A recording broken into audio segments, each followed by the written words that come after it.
Every month we have a bunch of brand new iOS and Android games to sift through and find the best ones for you, and that's why today GameRanks is bringing you the 10 best new iOS and Android games of October 2016. Just as a quick note, these are paid games. We also do a video with all the free games, and that will come within a few days. Number 10 is The Bug Butcher, which is a 2D side-scrolling platformer. It does a great job handling the limitations of a mobile game. In some ways, it reminds me a little bit of Earthworm Jim. Some ways, it reminds me of games by the Behemoth, like Alien Hominid, except if you took away all the diagonal and straightforward aiming, you can only aim up. But with the limited control scheme of a mobile platform, it actually works really good, and the level design is great. To me, it kind of harkens back to the 90s of those shooters that had these weird senses of humor that don't necessarily beat you over the head with the humor, but it's there in the underlying base of the game. It all comes together to make one of the best mobile shooting games. It does require a little bit of a beefy phone though. If you don't have 2 GB of RAM on your phone, you're probably not going to want to even try it. That being said, if you do, it's pretty much top of the line as far as shooters, especially 2D side-scrolling shooters. Number 9, Lara Croft Guardian of Light, which comes off as a little bit closer to the real Tomb Raider games than, say, Lara Croft Go, but it does, to be completely honest, retain a couple of elements from those games.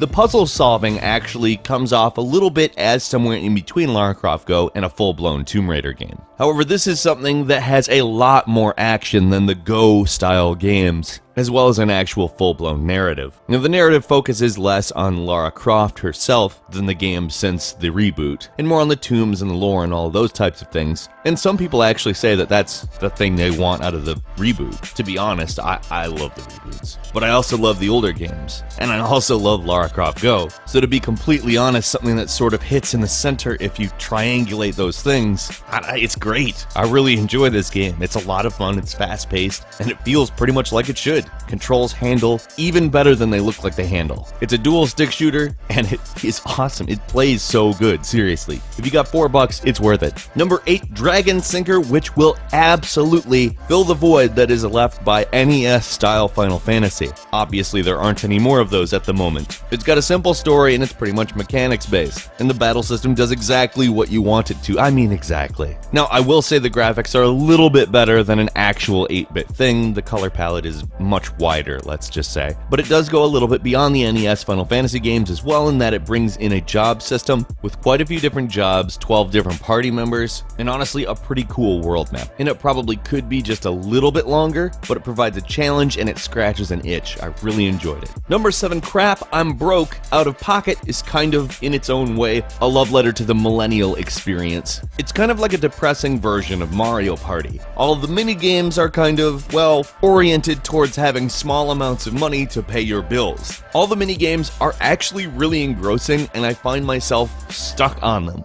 Like, I want to play more of them. They're great. I hope that this is not all we get, because honestly, this could be a great series. Or if they add on content to this, it's fun. I love the art style. It's truly a beautiful game. But it's also kind of a bummer that we have like a million simulators for fantasy situations. And this game kind of reminds you that paying your bills is kind of like the same thing. It's still a fantasy.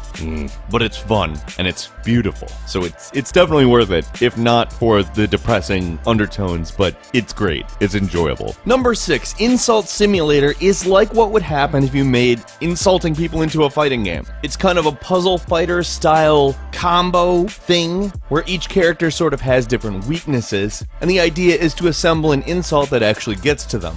Number 5, Jade Empire Special Edition. So back when BioWare was experimenting with putting action into their RPG stuff, Jade Empire was pretty much the first title they did it with. Now obviously this worked out really well on account Mass Effect is basically one of the biggest RPG franchises of all time at this point, but this is kind of where it started. And it's great that it's out now on more platforms than just the original Xbox, because this is one of those games that should have gotten more attention. If you consider its age, it is a gorgeous game. At 15 hours, you might consider it a little bit short for an RPG, but if you're looking at this as a mobile game, I think that 15 hours is probably pretty good. I hope people show this game some love this time around. Maybe we'll see something else from the Jade Empire franchise. because frankly, I like this a lot. I enjoyed it a whole lot the first time around, and it's nice to have it with me in my pocket. Number 4, Legend of the Skyfish, which I'm just gonna go ahead and say is like the Super Nintendo Legend of Zelda if the world were more obstacle-based and the sword and the hook shot were combined into one thing. Now this game, as far as I'm concerned, innovates on the SNES/2D Zelda genre by making it more compact and making it so that all of the land area seems to have its own use. Like I said, it's a more obstacle-based game than Zelda ever was. And you know what? This game is phenomenal. This is one of those games where I don't understand why it's just on mobile. This needs to be on the PlayStation 4 and Xbox One stores because there is a huge market for something like this.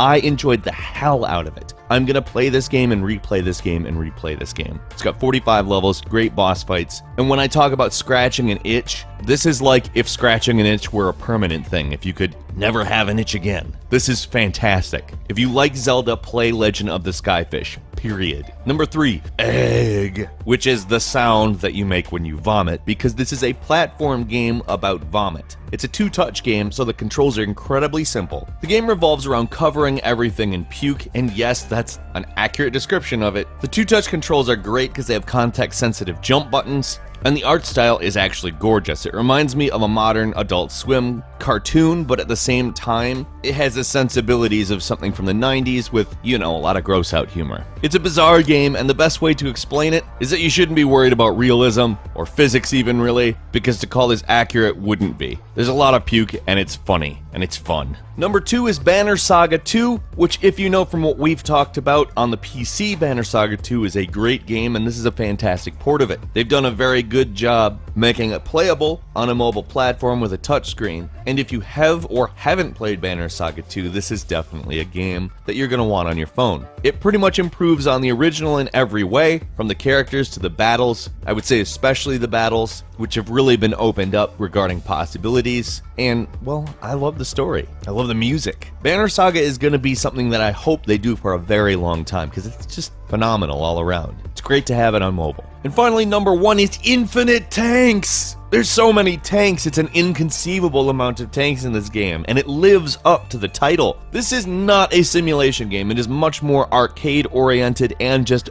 absolutely absurd. You can knock stuff down, trees, fences, cars, run it over, it doesn't matter. Get online and blow other people in tanks up as well. And do you know what? Oh my gosh, they do such a good job. Accuracy, nah, not so much. I don't care, though. I've never ridden in a tank, so I don't really know how accurate the controls are. I sincerely doubt they're nothing like this, though, and I don't care. The controls are simple, one side's aiming, one side's movement, and pretty much all action does exactly what you want it to do. Everything is super satisfying, like it feels like it should, and gives you some fanfare. It's fun as hell, it's a little bit more fast-paced than you might expect from a tank game, which I like, and it's goofy, in the best way. I would definitely recommend Infinite Tanks. Quick bonus title for you as well, Treasure Buster, which is something between pinball and a roguelike dungeon crawler. You essentially aim and bounce into enemies and collect treasure. That's the best way I can put it in a short period of time. It's fun, try it. If you enjoyed any of these, what was your favorite out of these games or any games that came out this month on iOS or Android? Let's hear about that in the comments. If you enjoyed this video, please click like. It obviously helps us a ton, and we thank you very much for doing that. If you're not subscribed and want brand new videos from us every single day, now is a great time to slam that subscribe button. Sorry, I like when people say that. I think it's funny. As usual, we thank you very much for watching this video. I am Falcon. You can follow me on Twitter @FalconTheHero, and we'll see you next time right here on Game Ranks.